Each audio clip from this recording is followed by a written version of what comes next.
नमस्कार. मी अरविंद विठ्ठल कुलकर्णी. अधोरेखितचा आजचा विषय आहे टाटा रत्न, रतन टाटा आणि भगवान श्रीकृष्ण. मित्र हो, टाटा उद्योग समूहाचे प्रमुख रतन नवल टाटा यांचं वयाच्या 86व्या वर्षी निधन झालं आहे. गेली 60 दशकं टाटा उद्योग समूहाच्या वतीनं ते भारताची सेवा करत आहेत. औद्योगिक विश्व आणि भारताची अर्थव्यवस्था ही दोन कार्यक्षेत्र त्यांच्या कर्तृत्वानं व्यापलेली होती. रतन टाटा यांचं निधन होतं ही घटना त्याचा नीट अर्थ समजून घ्यायचा असेल तर एक मोठा पट, मोठा कॅनव्हास आपल्याला उलगडावा लागतो. भारताची जगामध्ये अप्रतिष्ठा व्हावी म्हणून अगदी सुरुवातीपासून 47 पासून पाकिस्तान कटिबद्ध आहे. एकही संधी पाकिस्तान सोडत नाही. चीनसुद्धा तशाच कारवाया करत असतो. असं असून सुद्धा जगामध्ये भारताला प्रतिष्ठा आहे, भारताला विश्वासार्हता आहे, भारताची अर्थव्यवस्था प्रगतिशील आहे. याला जे महत्त्वाचे घटक कारणीभूत आहेत त्या टाटा उद्योग समूह आहे आणि रतन टाटा यांचंही योगदान मोठं आहे. टाटा उद्योग समूहाचं वैशिष्ट्य काय आहे? व्यावसायिक निष्ठा,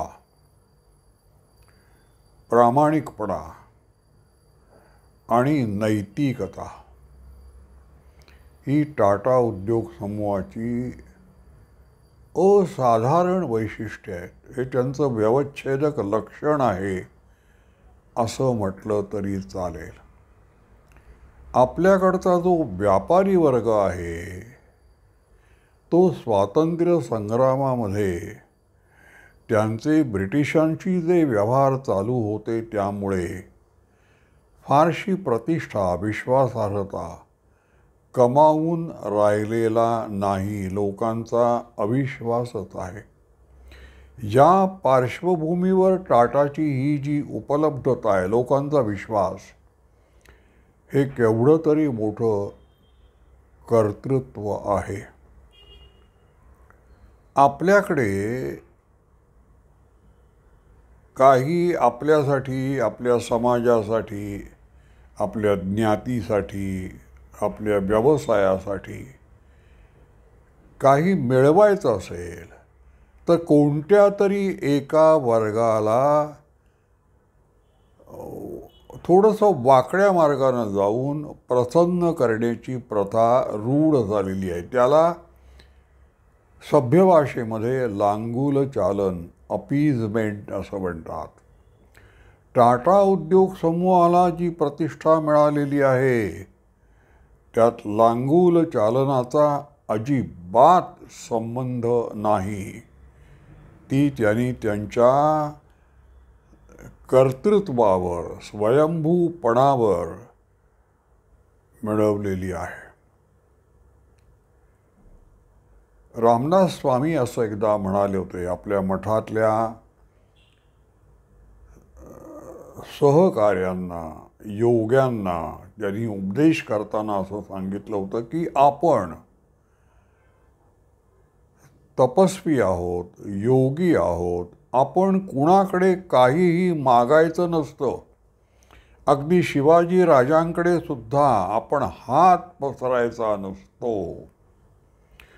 टाटांनी कुणाकडेही हात पसरलेला नाही, कुणाकडे काही मागितलेलं नाही, सवलतींची अपेक्षा केलेली नाही. आपला स्वातंत्र्य लढा, टाटाचं मोठेपण समजून घ्यायचं असेल तर आपला स्वातंत्र्य लढा हा अपूर्ण आहे आणि तो पूर्णत्वाकडे नीट न्यायचा असेल तर चारित्र्य संवर्धनाची अतिशय आवश्यकता आहे. हे चारित्र्य संवर्धन गेल्या 70-75 वर्षामध्ये कोणी सांभाळलं हे सगळ्यात मोठं काम असतं. राष्ट्र उभारणीमध्ये त्या राष्ट्राचं चारित्र्य काय आहे हे तपासलं जातं, ते विशुद्ध लागतं.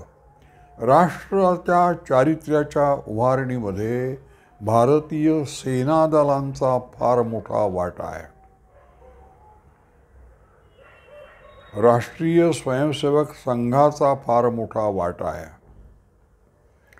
लता मंगेशकर, भीमसेन जोशी अशा गायक कलाकारांचा फार मोठा वाटा आहे. तसा तो टाटा उद्योग समूहाचा आहे, हे सांगितलं पाहिजे. हे लक्षात घेतलं नाही तर टाटाचं योगदान, त्यांनी अनेक कंपन्या काढल्या, अनेक उद्योग काढले, मोटारी निर्माण केल्या, नॅनो निर्माण केल्या, हे समजून घेऊन टाटाचं मोठेपण लक्षात येईलच असं नाही. टाटानं या देशाचं चारित्र्य सांभाळण्यामध्ये मोलाचा हातभार लावलेला आहे. या विषयामध्ये आपले साहित्यिक आणि आपले राजकारणी यांची कामगिरी निराशाजनक आहे. हे लक्षात घेतलं की ते आणीबाणीच्या वेळेला, कठीण प्रसंगात ते उभे राहिलेले नाहीत. त्यांनी पराधीनता स्वीकारली आहे, माघार घेतली आहे, त्यांनी तोंड वळवलं आहे. त्यांनी फाळणीतले अत्याचार हा साहित्यिकांना लेखनाचा विषय वाटत नाही, ते मौन पाळतात. आपल्या व्यवसायाशी ते द्रोह करतात. असं टाटाने आपला जो व्यवसाय निवडला त्याच्याशी द्रोह न करता चारित्र्य सांभाळलं. टाटांचे अनेक गुण आहेत. टाटाला सांगितलं तर तुम्हाला आश्चर्य वाटेल, मराठी माणसं आवडत होती. टाटांनी अनेक मराठी माणसांच्या अंगात जे सुप्त गुण होते ते फुलवलेले आहे, त्यांना मोठं केलेलं आहे. टाटा उद्योग समूह आणि या देशातल्या बहुसंख्याक लोकांचा म्हणजे हिंदूंचा, त्यांच्या ज्या राष्ट्रीय आशा आकांक्षा आहेत, त्यांच्या ज्या सामाजिक आशा आकांक्षा आहेत, सांस्कृतिक त्यांची जी ध्येय आहेत, त्यांची जी लक्ष्य आहेत, त्याच्याशी कुठेही टाटा उद्योग समूहाचा एकदाही संघर्ष झालेला नाही. हे मला फार मोठं वाटतं. टाटा उद्योग समूहाचं वैशिष्ट्य म्हणजे टाटाला माज नाही. खरं म्हणजे या पारशी लोकांना त्यांची मातृभूमी सोडून इथे यावं लागलेलं आहे. इराण ही त्यांची मातृभूमी आहे. भारत, त्यांनी आपली मातृभूमी स्वीकारल्यानंतर जसे भारतात लोक राहतात, भारतातल्या लोकांचा जसा स्वभाव आहे, भारतातल्या लोकांचे जे गुणधर्म आहेत, ते सगळे त्यांनी आत्मसात करण्याचा प्रयत्न केला, अंगीकारले. आपलं वेगळेपण एका मर्यादेत त्यांनी जोपासलं, पण ते मर्यादेत जोपासलेलं वेगळेपण बहुसंख्याकांचा जो धर्म आहे त्याला कुठेही बाधक होणार नाही याची काळजी त्यांनी घेतली. गंमत म्हणजे टाटांना मातृभूमी सोडावी लागली असं नाही, तर या रतन टाटांना विशेष करून लहानपणापासूनच आईचं सुख मिळालेलं नाही. त्यांच्या आईनं घटस्फोट घेऊन दुसरं लग्न केलं, त्याला रतन टाटा 10 वर्षाचे होते. त्यांना आजीनी वाढवलेला आहे. मग त्यांनी आपला जो व्यवसाय निवडला तिच्याकडे आई म्हणून बघितलं असावं आणि आपली सर्व निष्ठा, आपला सर्व वेळ आपली सेवा भावना हे त्यांनी उद्योगाला, आपल्या कार्यक्षेत्राला अर्पण केलेली आहे. मला इथे भगवान श्रीकृष्णाची आठवण येते. देवकी ही त्याची जन्मदात्री आहे, पण काही कारणामुळे त्याला त्याच्यावरच्या संकटाच्या निवारणाच्या दृष्टीनं त्याला यशोदेला आई मानावं लागलं. पण ते त्यांनी यशोदा ही आपली जन्मदात्रीच आहे इतक्या अनन्यसाधारण निष्ठेनं त्यानं यशोदेला आई मानलेला आहे. तेव्हा माता बदल, मातृत्व बदल इतक्या सहजपणे श्रीकृष्णानं केला आहे, त्याचं अनुकरण या पारशी समाजानं केलेलं आहे. आणि मातृभूमी सोडून ते भारतात आले आणि भारताला त्यांनी आपली मातृभूमी मानली. म्हणून मी त्यांना भगवान श्रीकृष्णाचे वेगळ्या अर्थानं उपासक आहेत असं मानतो.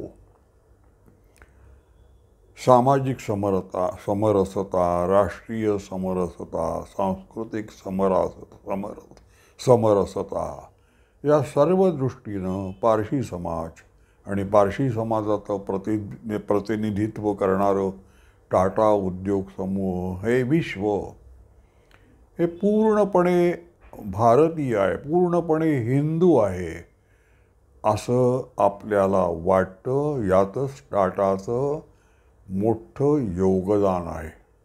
हे टाटानं दिलेली ही रत्न आहेत. एक JRD टाटा, रतन टाटा, ही टाटा उद्योग समूहानं दिलेली आपल्याला रत्न आहेत. आपण सदैव त्यांच्याविषयी कृतज्ञ राहिलं पाहिजे. आणि या देशात अल्पसंख्याक लोकांनी कसं राहिलं पाहिजे याचा आदर्श टाटांनी घालून दिलेला आहे, हे आपण नेहमी सांगत राहिलं पाहिजे. आता जाता जाता मला एक खुलासा करायचा आहे.